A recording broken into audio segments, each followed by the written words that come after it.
Good morning, everyone. Welcome to another interesting session of webinar series of Telangana State Model Schools. In the physics webinar session of today, we have our presenter, Mrs. N. Rama Kalyani, CGT Physics, Telangana Model School and Junior College, Pudur, Vikarabad district, with the lesson Atoms. Madam, in her previous session, has presented the various, the history line of atoms, how Dalton spoke about, presented his theory of atoms, and Rutherford, what are his postulates, what is alpha scattering experiment. In detail, Madam has discussed in the previous session. In today's session, Madam will be taking up Bohr's model of atom and the spectral series, the various spectral lines of hydrogen spectrum. You might have studied in first year of chemistry about the spectral series. Let us look at the physical science treatment or the physics treatment of atoms. Good morning, madam. Good morning, ma'am. Please take over the session. Thank you, ma'am.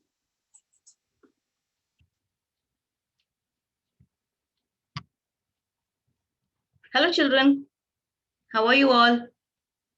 So, from our previous session, we had in detail discussed about the various models of atom, beginning with a light introduction on how Dalton thought the atom to be indivisible in nature, and to the discovery of electron by J.J. Thomson, which proved that atom does contain some other particles.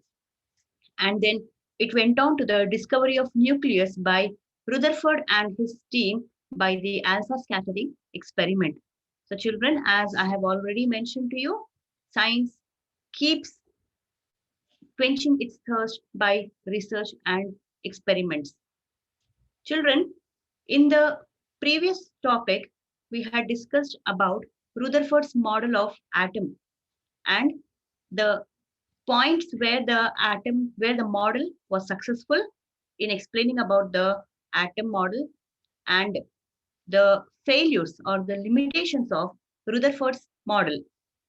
So children, in today's class, we will learn about some new concept called as a spectral series. Of course, this you have learned in your first year chemistry, a very, very important concept.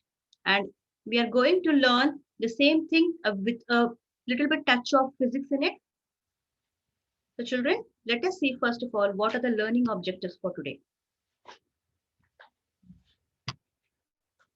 In today's class, we shall learn about the different electron orbits, atomic spectra, and the spectral series, Bohr model of the hydrogen atom. So we will discuss about the electron orbits. That is, Rutherford had postulated that electrons are revolving around circular orbits around the nucleus.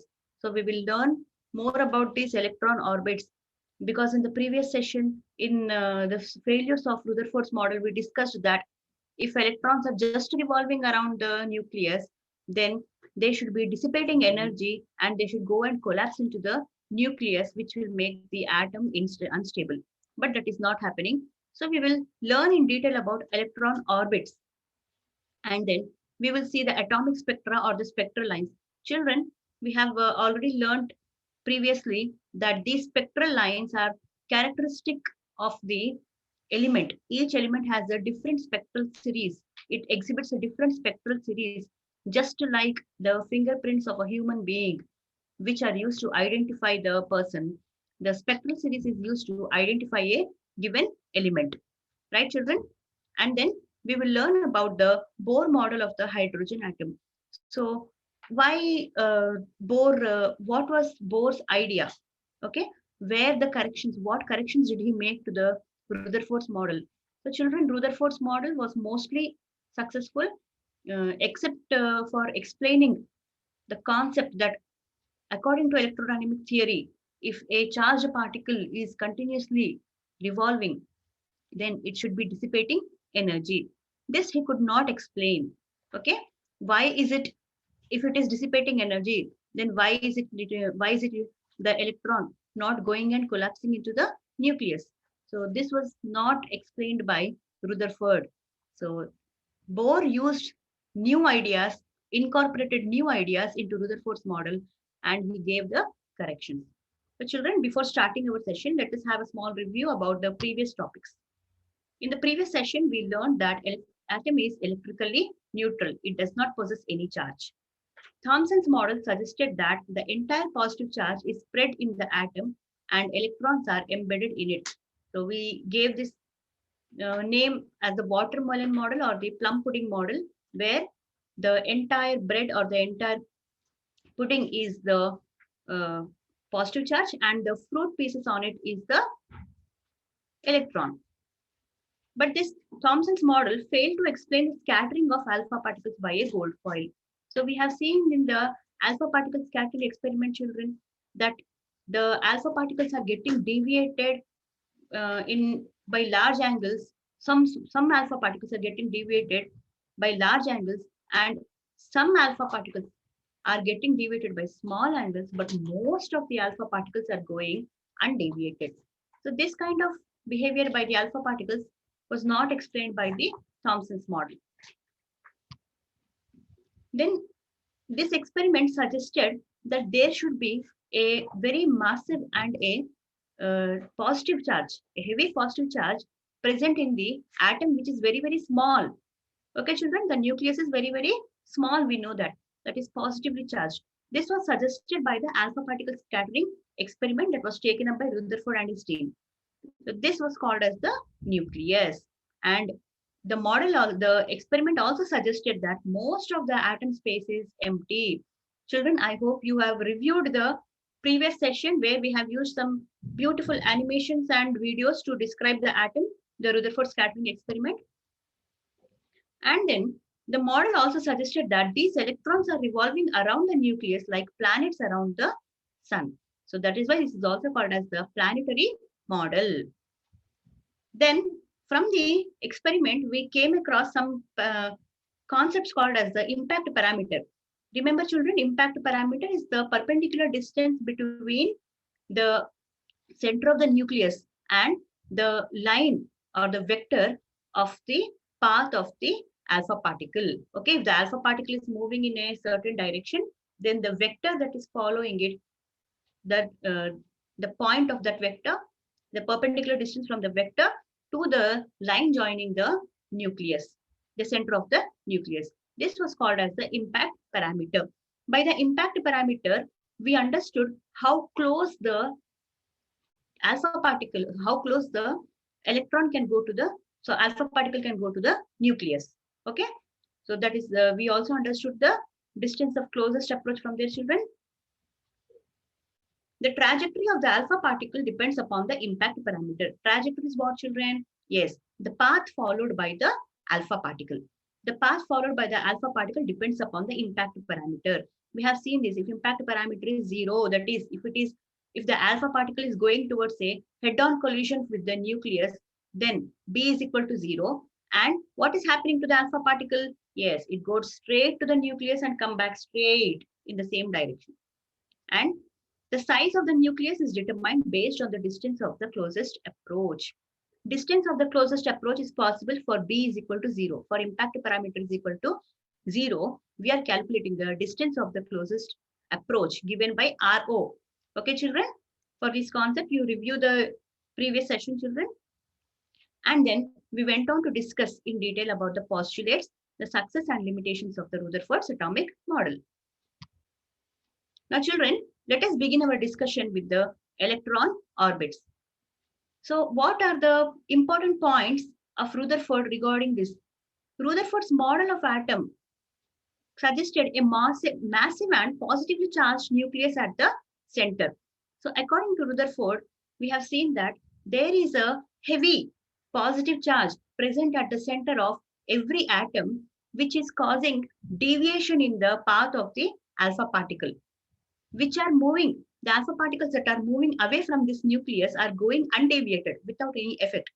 But for the alpha particles which are coming closer to the nucleus, they are showing scattering or deviation with different angles. Now, electrons revolving in their dynamically stable orbits around the nucleus. Now, Rutherford had also suggested that the electrons are revolving around this nucleus. They are called as dynamically stable orbits. That means the orbits are not changing. They are stable orbits. They do not change their orientations. So, children, now the electron is a negatively charged particle and the nucleus is a positively charged particle. We know that. That means there should be an electrostatic force of attraction between these two, between the nucleus and the electron. That is, the nucleus tries to attract the electron continuously. So this is the electrostatic force of attraction between the nucleus and the electron in the orbit. So that is given by, let us say, children, electrostatic force is given by Fe, F with subscript E. Okay, children? And it gives the required centripetal force, Fc, to the electron. What is centripetal force, children? Remember from your first year? Children, centripetal force is the force that changes only the velocity of the object in motion. Okay.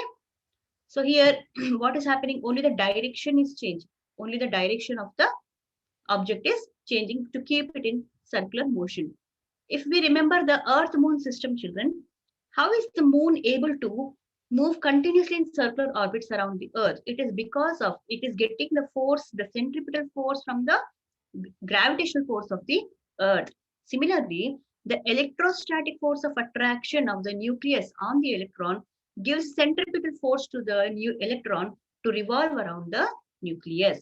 Okay, same concept we are applying here, children.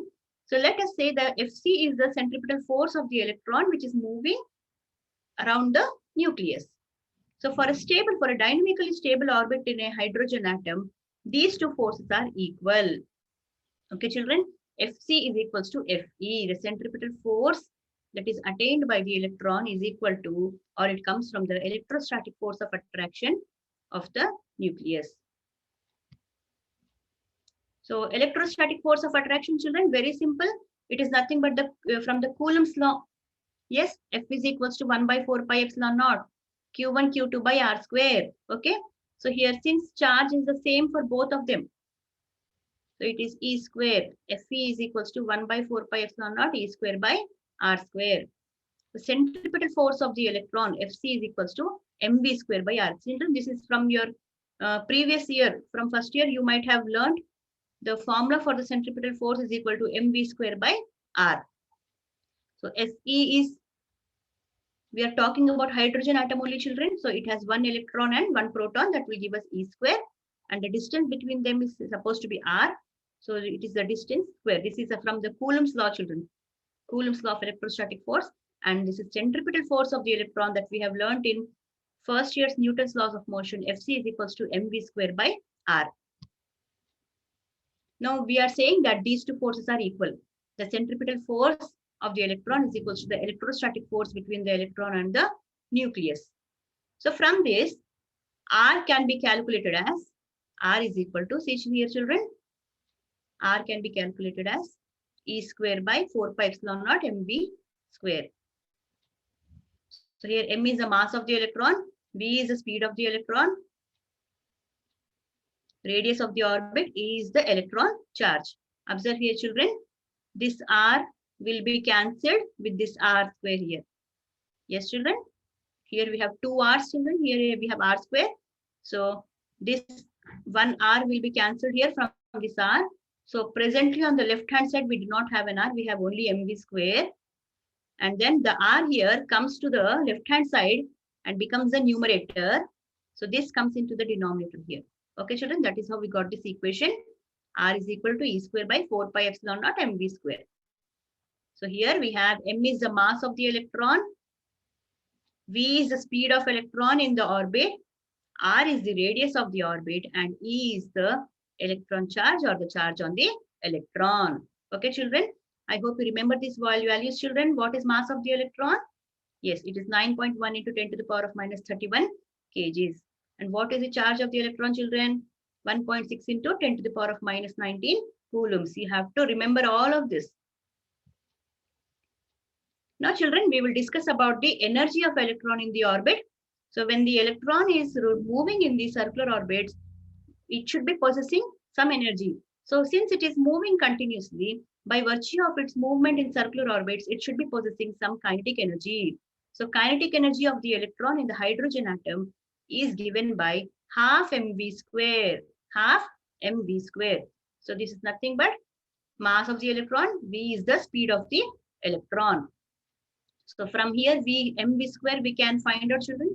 Mv square is already known to us from here, isn't it? We can write mv square from here, children. What will be mv square is equal to? Mv square will be is equal to E square by 4 pi epsilon naught mr. Okay, children? It will be E square by 4 pi epsilon naught r.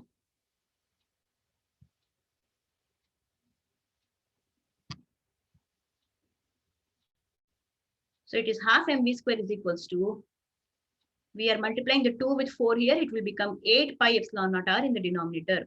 So in general, kinetic energy of the electron is given by E square by 8 pi epsilon naught r. Okay, children?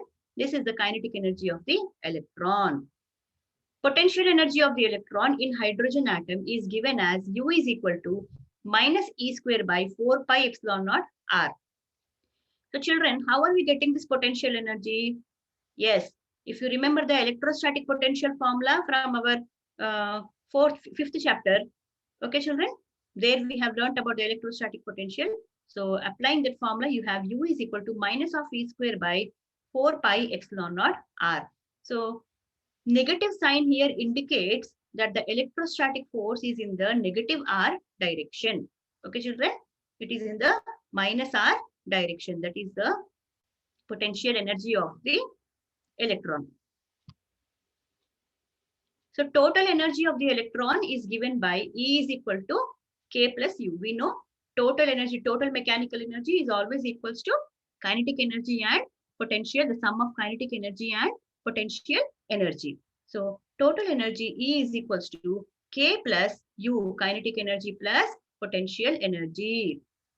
That is E is equal to E square by 8 pi epsilon naught r is the kinetic energy, and we have seen that potential energy is given by minus E square by 4 pi epsilon naught r.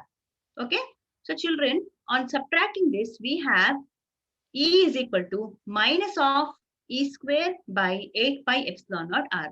So children, if you do a rough work on this subtraction, you will get that E is equal to minus E square by 8 pi epsilon naught r. This is the total energy of electron in orbit. So children, again in total energy, we got a negative sign. Okay, what does this mean, children?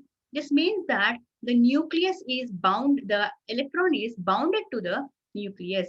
Negative energy, negative sign in the energy. See children, electron is not negative, electron energy is not negative. It is showing that the new electron is bounded to the nucleus.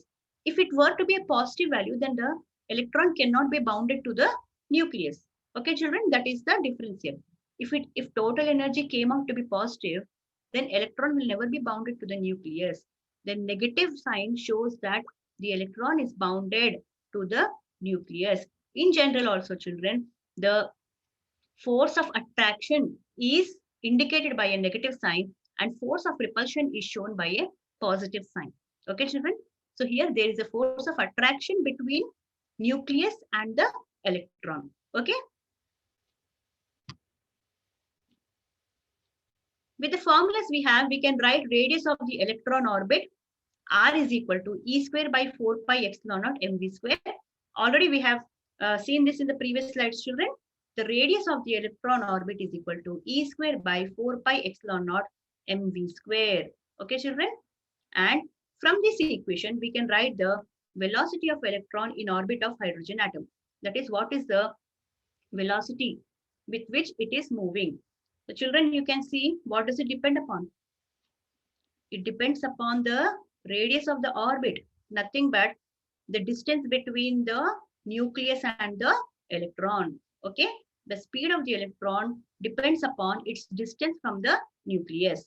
So velocity of the electron in orbit of hydrogen atom is given by, observe from this equation, children, if v square comes to the left side, r will come to the right side denominator. So we are taking under root of V square is equal to, you get V square is equal to E square by 4 pi epsilon naught mr. So V is equal to under root of E square will be E, and in the denominator we have to keep under root as it is, under root of 4 pi epsilon naught m into r. This is the velocity of the electron. Children, it is better to remember these formulas so that it helps in small problem solving for us. So here comes a problem, a very small problem taken from your textbook only. It is found experimentally that 13.6 electron volt energy is required to separate a hydrogen atom into a proton and an electron. Compute the orbital radius and the velocity of the electron in a hydrogen atom. Children, remember anything about this? What is this? It is found that to separate a hydrogen atom into a proton and an electron, we need an energy of 13.6 electron volts. What is this energy, children? Yes, it is nothing but the ionization energy. Isn't it, children? To remove an electron from its outermost shell, hydrogen has only one shell. Yes, in which the only electron is kept. Okay. So in order to remove that electron from the shell, we need 13.6 electron volts of energy. This is nothing but the ionization energy. So children, what we are doing first is we are converting this into joules. Right, children? We are going to convert this into joules. I hope you remember the conversion factor. So in order to convert this into joules, we need to multiply this with 1.6 into 10 power minus 19. Right, children? We have to multiply this with the number 1.6 into 10 to the power of minus 19 joules. Okay, children? So children, it is also told to you that energy is, the total energy is taken as negative. So E is equal to minus 13.6 electron volts is equal to minus 13.6 into 1.6 into 10 power minus 19 joules. So that E comes out to be minus 2.2 into 10 to the power of minus 18 joules. So this is the formula of energy. We have seen minus E square by 8 pi epsilon naught r is equal to minus 2.2 into 10 to the power of minus 18 joules. This is what we calculated just now. From this, radius is equal to, radius can be calculated. See, we have radius here, children. So radius can be written as minus E square by 8 pi epsilon naught r, 8 pi epsilon naught into E. So substituting all the known values here, we have r is equal to 5.3 into 10 to the power of minus 11 meters. Children, in terms of angstroms, if you want to write, this will become 0.53 angstrom. Okay, children? That is, if I write r is equal to 0.53 into 10 to the power of minus 10 meters, right? That will become r is equal to 0.53 angstrom units. Is it clear, children? Make a note of this. So how do we get this 9 into 10 to the power of 9? Yes, that is the value of 1 by 4 pi epsilon naught. Okay, children? 1 by 4 pi epsilon naught is equal to 9 into 10 to the power of 9. So since it is 8 here, we are dividing by 2, substituting the value of charge here, and the energy value is minus 2.2 to 10 to the power of minus 18 gives us 5.3 into 10 to the power of minus 11 meters, or 0.53 angstroms. Now for the velocity, we have V is equal to E divided by under root of 4 pi epsilon naught mr. So mass of the electron is equals to 9.1 into 10 to the power of minus 31 kgs. We know that. And since it is under root, 4 pi epsilon naught is under root, we have to take this also under root, 9 into 10 to the power of 9. We have to take this as under root. So V is equals to the charge 1.6 into 10 to the power of minus 19. This is E. And this is nothing but this value, children. 1 by under root of 4 pi epsilon naught is equals to under root of 9 into 10 to the power of 9. Divided by under root of, what is this? Mass, 9.1 into 10 to the power of minus 31 kgs into the radius that we calculated just now, 5.3 into 10 to the power of minus 11 meters. So on calculation, we get the speed is equals to 2.2 into 10 to the power of 6 meters per second. So this is the, can you imagine the speed, children? with such high speed it is going to revolve. Now children, we'll try to understand about the atomic spectra. That is, we have discussed in the previous topic also, in the previous session also, that this spectral lines that we observe for elements is different for different elements. Just like the fingerprints or the DNA structure of the human beings, every human being, no matter what number we are in, every human being has a different set of fingerprints. Similarly, each element exhibits a different atomic spectra. What is this atomic spectra, children? See, children, when we are exposing a gas under low pressure, if you remember from dual nature of light, we have seen some experiments, children, that a gas is taken in a tube, a discharge tube, and the pressure of the gas is reduced and it is subjected to electric field, right, children? Some cathode rays are observed. Okay, so consider a similar situation. What is happening here, children? When you are subjecting the gas particles to some high energy, okay, you're giving some energy to the gas particles in the form of electric field or heat, then what is happening? The atoms, they have some energy levels. Okay, children, that means they can jump to the energy levels.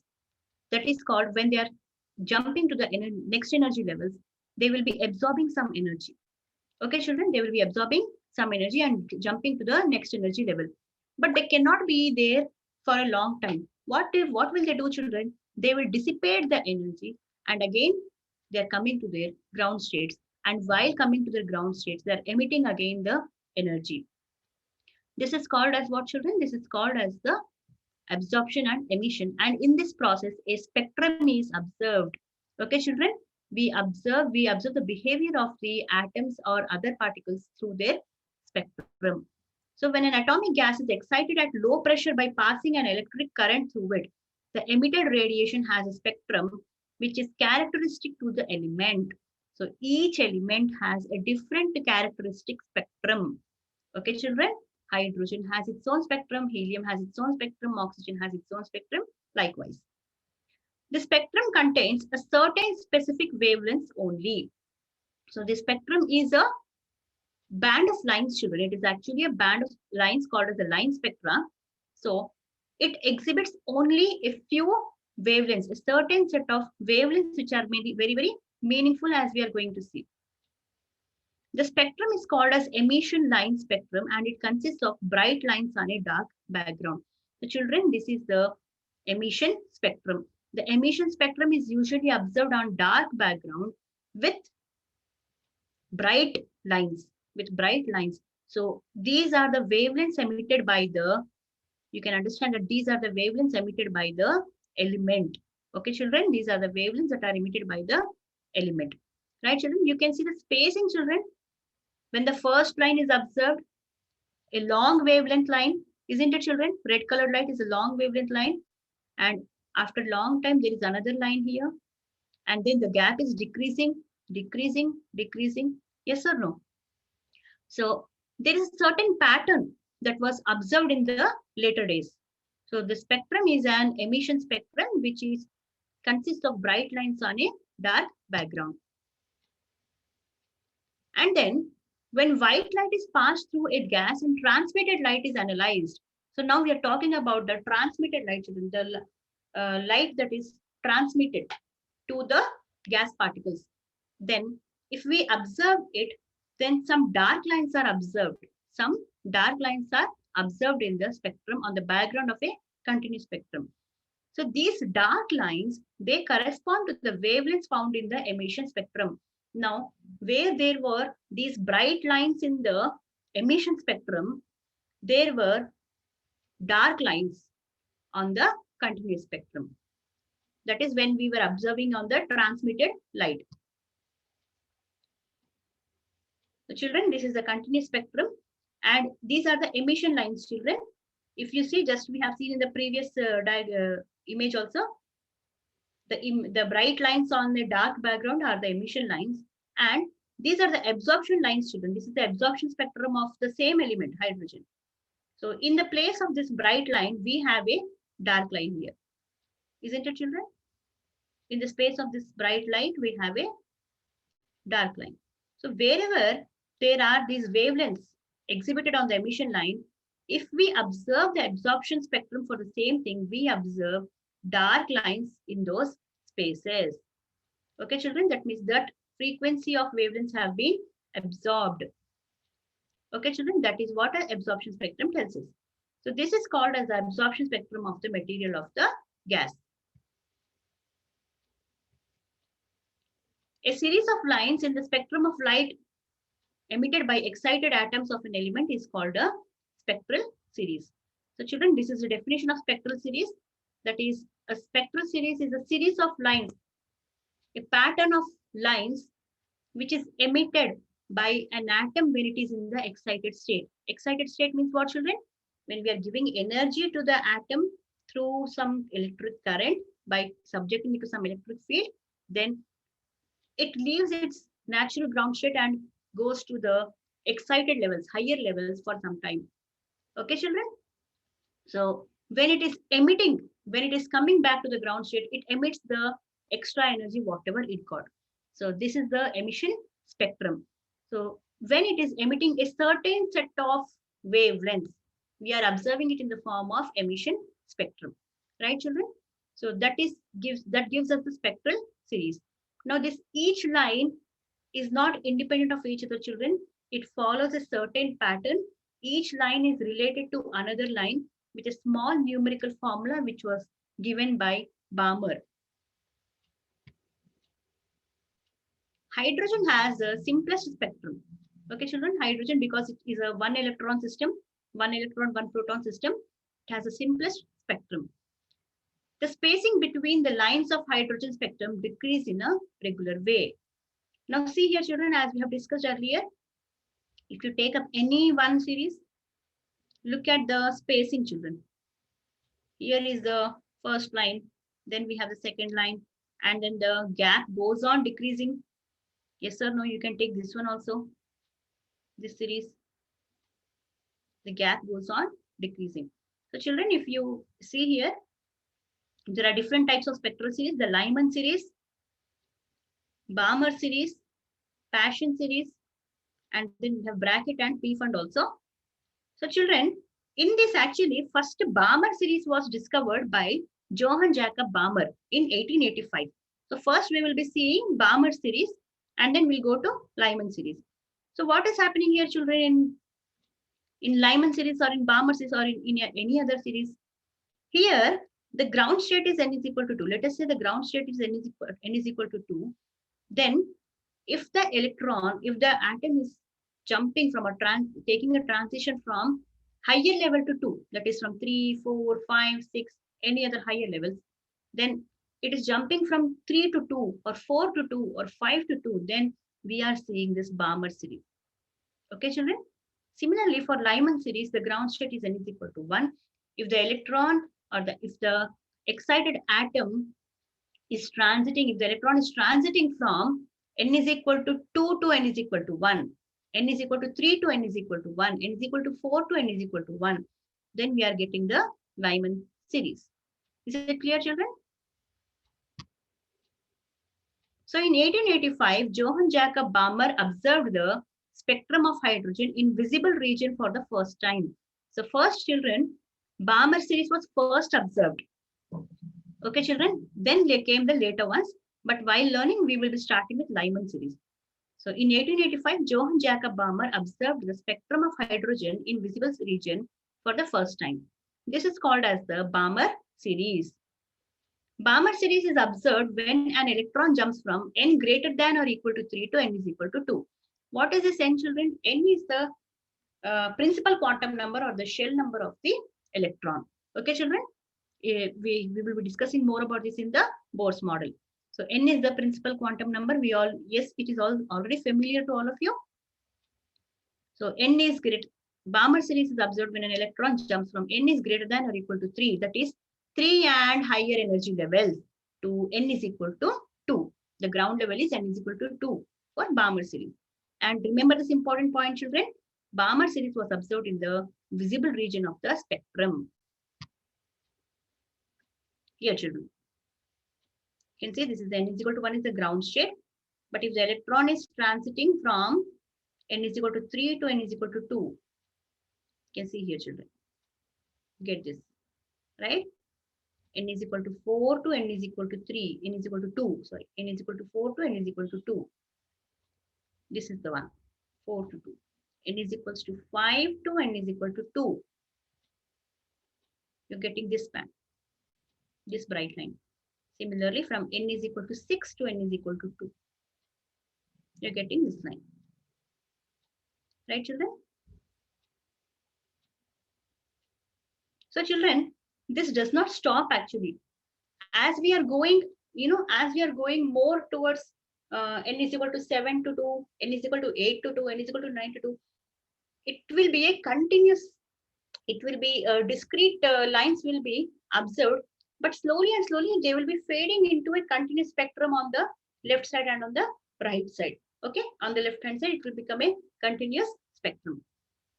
So I hope you understood this, children. This is how we can understand a Balmer series. When the electron transition is from n is equal to 3 to n is equal to 2, we have this red colored long wavelength light. For n is equal to 4 to n is equal to 2, we have the green colored light. And for higher levels, it is going into the blue and violet regions. Here, children, the first line is called as the H alpha, which occurs at 656.3 nanometers.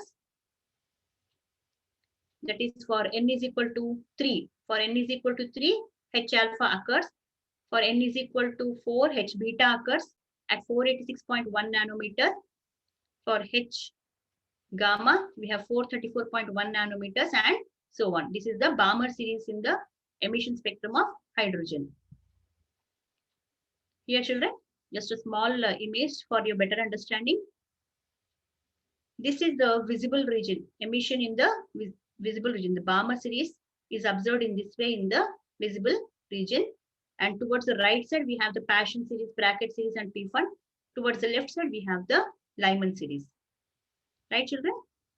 Make a note of the wavelength range also, children. The wavelength range for Balmer series is from 365 nanometers to 656 nanometers. Okay, children?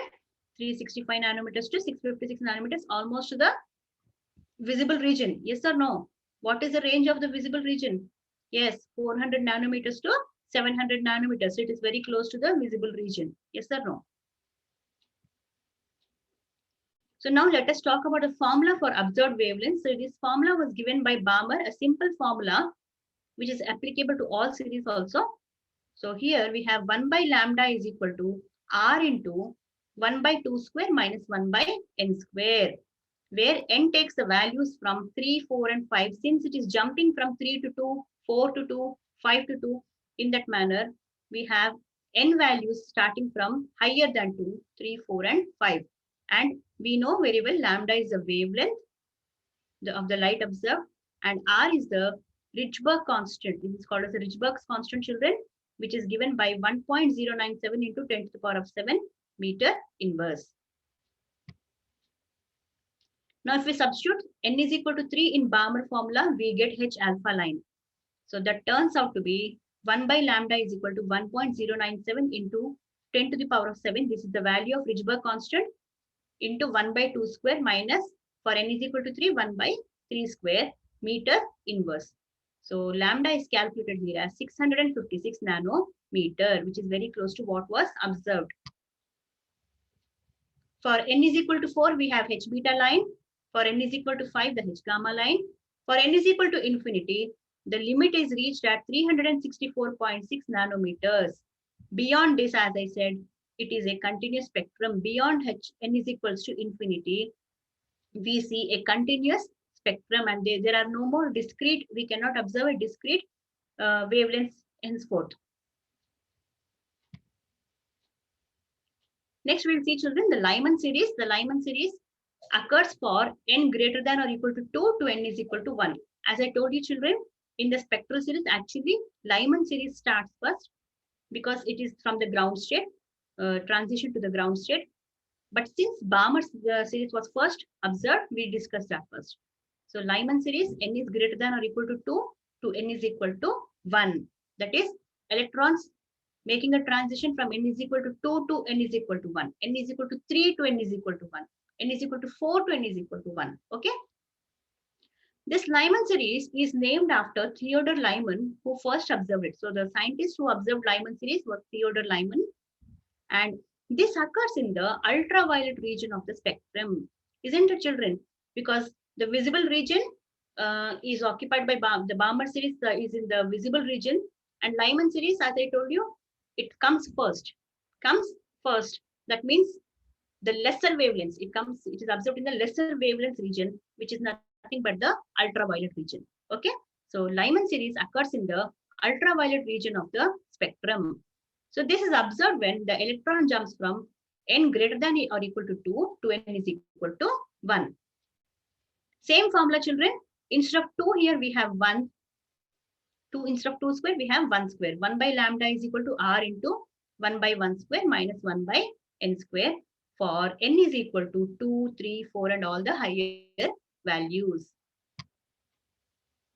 Yes, children, if you are able to see this, for n is equal to 1, the n is equal to 2 to n is equal to 1, the first transition. N is equal to 3 to n is equal to 1, n is equal to 4 to n is equal to 1. In this way, the electron jumps will be taking place, and depending upon these transitions, we will get a spectrum of the Lyman series. Okay, children, I hope you understood this. Transition from n is equal to 2 and higher levels to n is equal to 1. Observe, children, the ground energy level is the same for all of them. They are just coming from different higher energy levels. Children, next we have the Paschen series. The Paschen series is for n is greater than or equal to 4 to n is equal to 3. Right, children? Paschen series observed for the transitions from 4 and above to n is equal to 3. That is 4 to 3, 5 to 3, 6 to 3, 7 to 3, in that manner. Now, this was named after a scientist Paschen who observed this. This is observed in the infrared region. Yes, children?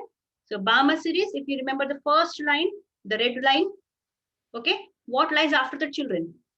More higher wavelengths with lesser frequency. Yes, the infrared region. So, Paschen series lies on the other side of Balmer series. On the left side, we have Lyman series, and on the right side, we have the Paschen series. So, Paschen series lies in the or is observed in the infrared region. It is observed when an electron jumps from n greater than or equal to 4 to n is equal to 3. So here, a small change in the formula, 1 by lambda is equal to r into 1 by 3 square minus 1 by n square.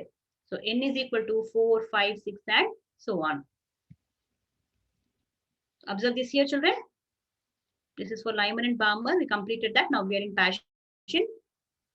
N is equal to 3. This is the level. N is equal to 3 level. From n is equal to 4 to n is equal to 3. The electron is transiting from n is equal to 4 to n is equal to 3. N is equal to 5 to n is equal to 3. N is equal to 6 to n is equal to 3. 7 to 3, infinity to 3. Isn't it, children? You can see here, for Lyman, the ground level is n is equal to 1. For Balmer, it is n is equal to 2. And for Paschen, it is n is equal to 3. Then electrons Paschen series is observed when electrons are jumping from higher energy levels to n is equal to 3. Next, we'll see the bracket series, children. The bracket series was observed by a scientist called Bracket. And these are also observed in the infrared regions, just like the Paschen series. This is observed when electron jumps from n greater than or equal to 5 to n is equal to 4. Okay, so that is 5 to 4, 6 to 4, 7 to 4. When the electrons are jumping from these levels to 4, okay, we are talking about the stable level as 4.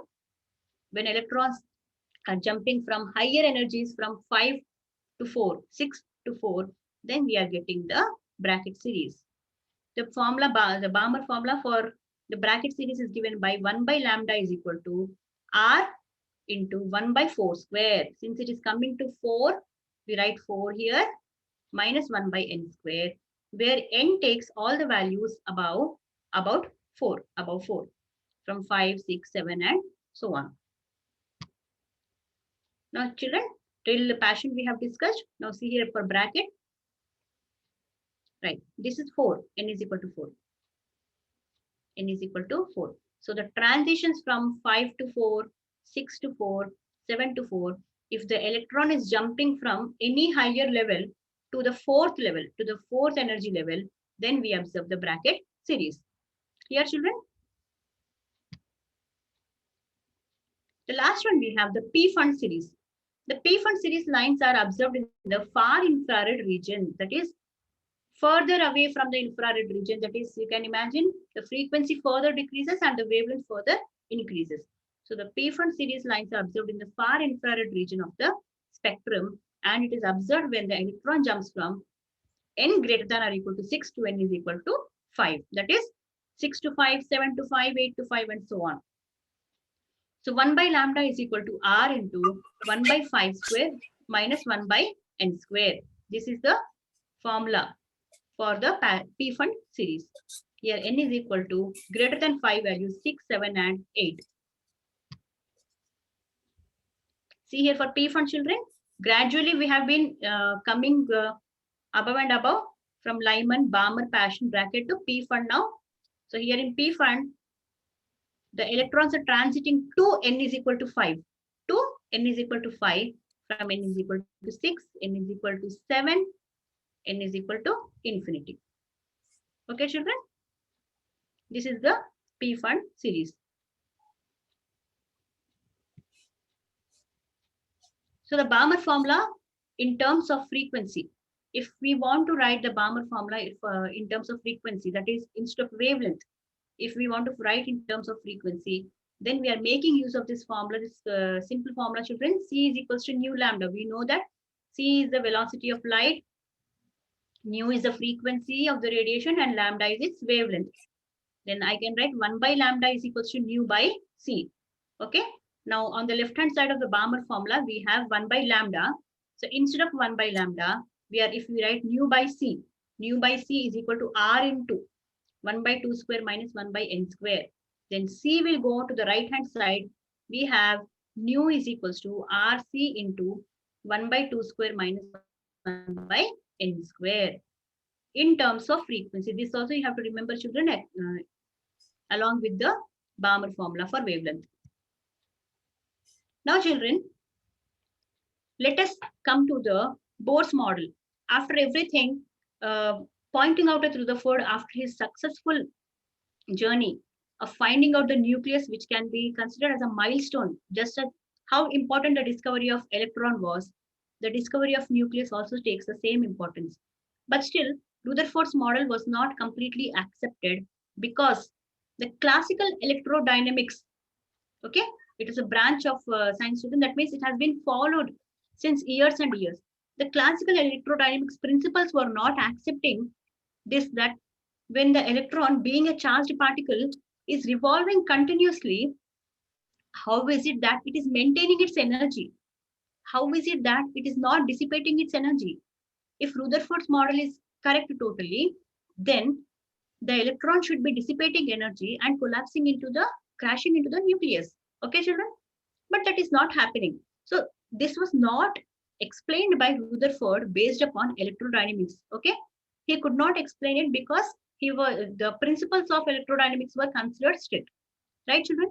But again, then in the beginning of the 20th century, the end of 19th century and the beginning of the 20th century, that is 1890s to 1900, 1910, this saw a rise of a new branch of science, children, that is the quantum mechanics, which changed the entire scenario of the understanding of physics. So here, children, Niels Bohr was one of the eminent physicists of quantum mechanics, along with the likes of Albert Einstein and Schrodinger. So Niels Bohr made some modifications to Rutherford's model by inducing the ideas of quantum mechanics. So he presented his theory in 3 main postulates. The first postulate, okay, children, these are not 3 different children in this one slide. It is only the first postulate.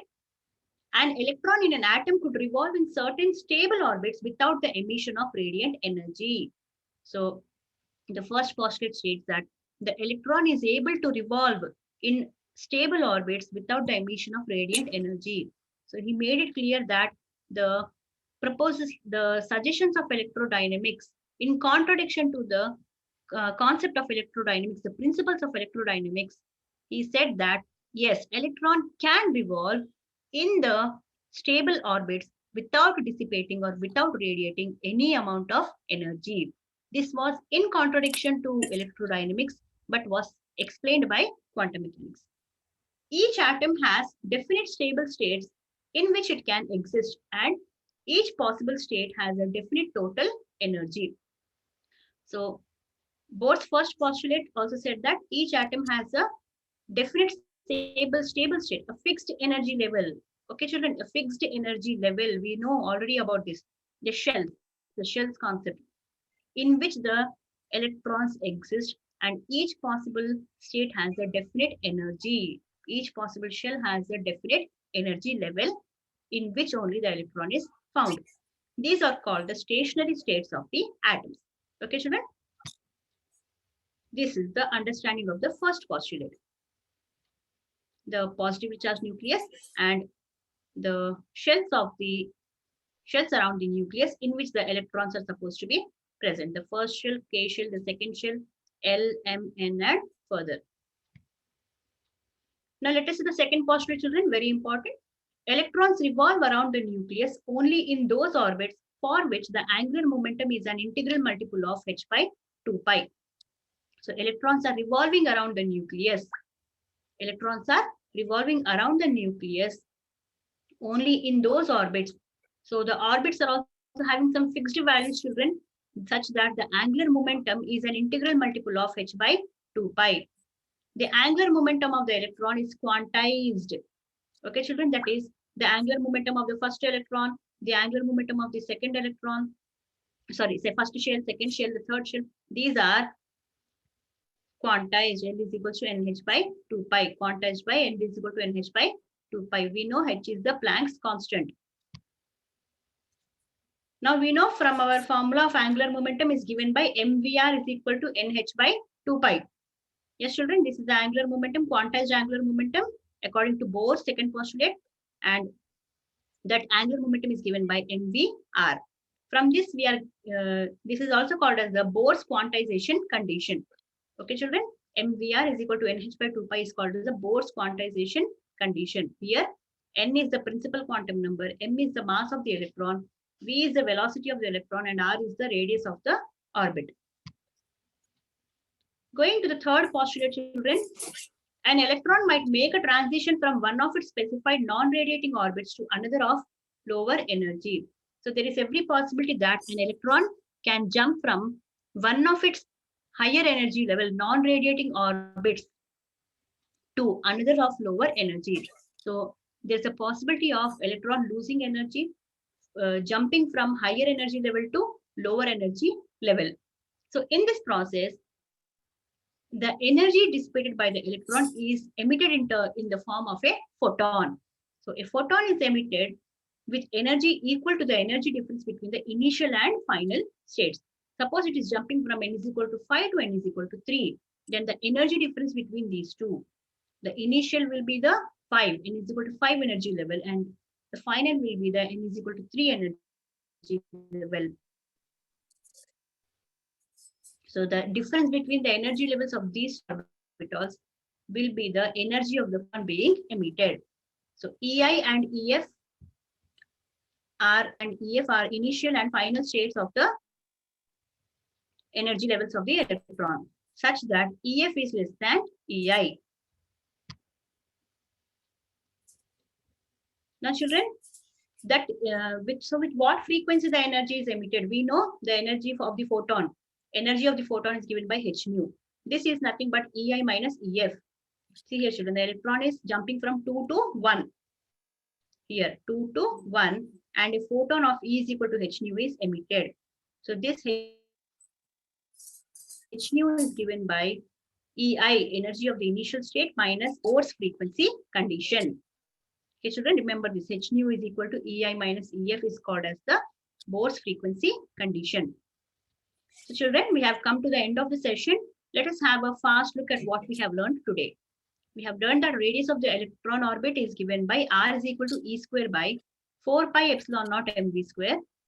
Velocity of the electron in orbit of hydrogen atom is given as v is equal to e by under root of 4 pi epsilon naught mr.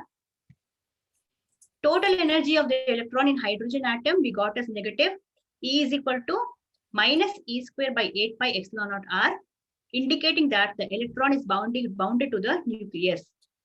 Each element has its own characteristic spectrum, just like the fingerprints of the human beings. Johann Jacob Balmer observed a spectral series of hydrogen in visible region and named it as the Balmer series. The Balmer formula for Balmer series is 1 by lambda is equal to r into 1 by 2 square minus 1 by n square. First comes the Lyman series. As I told you, Balmer series was first observed. So we learned first about it. And Balmer was the one who gave us the empirical formula. So then the Lyman series was observed for the ground state.